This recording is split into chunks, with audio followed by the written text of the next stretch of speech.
This channel does not promote any violent, harmful, or illegal activities. All content provided by this channel is meant for an educational purpose only. Top quality और consistent performance के लिए सिर्फ silver pump नाम याद रखना। আর এই মুহূর্তে আরো একটা ব্রেকিং নিউজ। এই মুহূর্তে খবর আসছে মা উড়াল পুলের মর্মান্তিক দুর্ঘটনা। প্রায় 40 মিনিট উড়াল পুলে পড়ে রইল রক্তাক্ত দেহ। পার্ক সার্কাসের দিক থেকে সায়েন্স সিটি যাওয়ার সময় মোটর বাইক পিছলে যায়।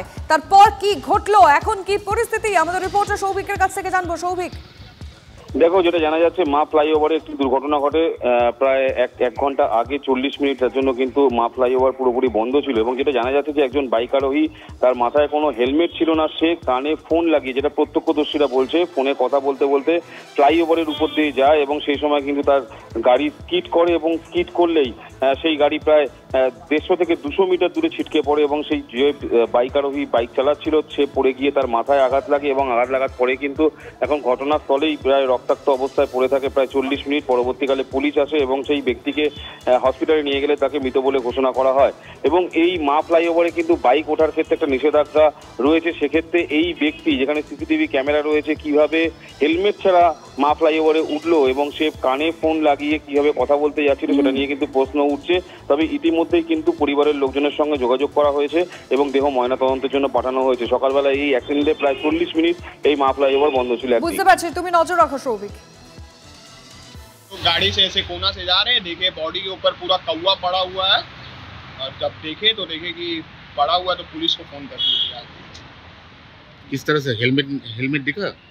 कुछ नहीं दिखा। আসেনি পুলিশ? এই আসবে প্রশাসনের এই অবস্থা, হসপিটালে 1 ঘন্টা হয়ে গেছে ইনফর্ম করে, এই পাশে ভারী আছে, কেউ আসছে না।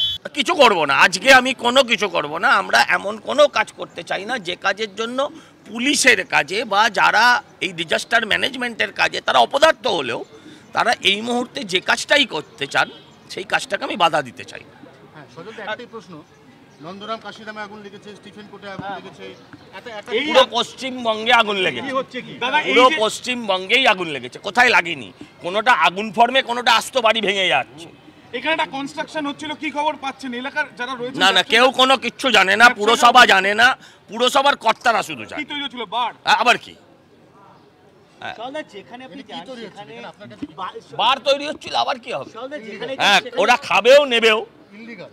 লিগাল হয় নাকি? এখানে সামনে মন্দির রয়েছে, স্কুল রয়েছে। মূল জায়গায় না ধরা পড়ে তার জন্য কি বাধা দেওয়া হচ্ছে? এটাকে রাজনীতি অকারণে খুঁচিয়ে ঘা করা একে বলে, খুঁচিয়ে ঘা করা একে বলে। আমি প্রথম থেকে আপনাদেরও অনেককে বলেছি যে আমি আজকে কোনো রাজনৈতিক কথা বলবো না।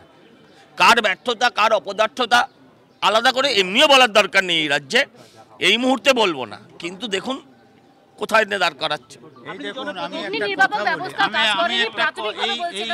একটা কথা বলি, কিছু নেই। আমিও রাত্রিবেলা এসেছিলাম, যখন কাজ সব করছিল, আমরা কোনো বাধা দিইনি, কোনো মিডিয়া আর কোনো নেই। সকাল থেকেও আমি আছি, সকালে আমিও ওখানে গিয়ে এসেছি। কি জানি সজল আসলেই মানে ওদের হয়ে গেছে। আমি তো সকালে ওখানে গিয়ে এসেছি, তাও তখন তো কুলিং তো ওই সময়ও চলছে। আমরা রাজনীতি করতে আসিনি। আমাদের বড় বাজারে একটা অত বড় ঘটনা হয়েছে, আমরা তো আসবো, রাত্রিও ছিলাম, আমাদের সবাই ছিল, আমরা তো কোথাও বাধা দিইনি। যত হেল্প হয়েছে আমাদের কর্মীরা করেছে। সকালে এই 2 ঘন্টা আগেও তো আমি ওখান থেকে ঘুরে আসলাম। এখন আর কি হয়ে গেল যে কুলিংয়ের মধ্যে কি আমরা আগুন আছি কি? ঠিক আছে, 14 জনের মৃত্যু। তারপরে আমরা দেখছি যে বিজেপির 2 জন পুরো প্রতিনিধি, তাদের যেটা দাবি যে তাদের সঙ্গে যখন পুলিশ, দেখো, মূলত দেখা যাচ্ছে যে সজল ঘোষ বিজেপি কাউন্সিলর এবং বিজয় ওঝা তিনিও বিজেপি কাউন্সিলর, দুজন যখন আসেন তখন তাদেরকে মূলত পুলিশের তরফে আটকে দেওয়া হয়েছে এবং পুলিশ এখানে তাদেরকে বাধা দিয়েছে। অকারণে রাজনীতি করার জন্য আটকে দেওয়া হয়েছে বলে সরাসরি অভিযোগ করলেন বিজয় ওঝা এবং সজল ঘোষ। তারা কিন্তু একটা বিষয় তুমি দেখতে পাচ্ছ যে একটা বিষয় তারা পুলিশের কথা বলে নেওয়ার চেষ্টা করছে যে যেটা দরকার ছিল না সেটা অপ্রয়োজনীয় কারণে তাদের আটকানো হচ্ছে। তারা তো কোনো কাজে বা এখানে কোনো বিক্ষোভ দেখাতে আসছেন না, তাহলে কেন এভাবে আটকানো হলো? স্বাভাবিকভাবেই এটাই প্রশ্ন। দেখতে পাচ্ছি যে পুলিশ সেখানে বিশাল পরিমাণে পুলিশও মোতায়েন রয়েছে। আমি একবার বিজয়দার সঙ্গে আসলে কথা বলার চেষ্টা করব।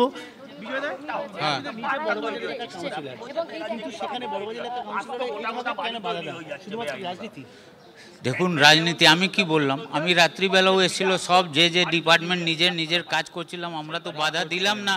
আমাদের যারা কর্মী ছিল আরও সবাই লোকাল ছিল, সবাই তো নিজের নিজের বেস্ট করছিল যে বাঁচানো যায়।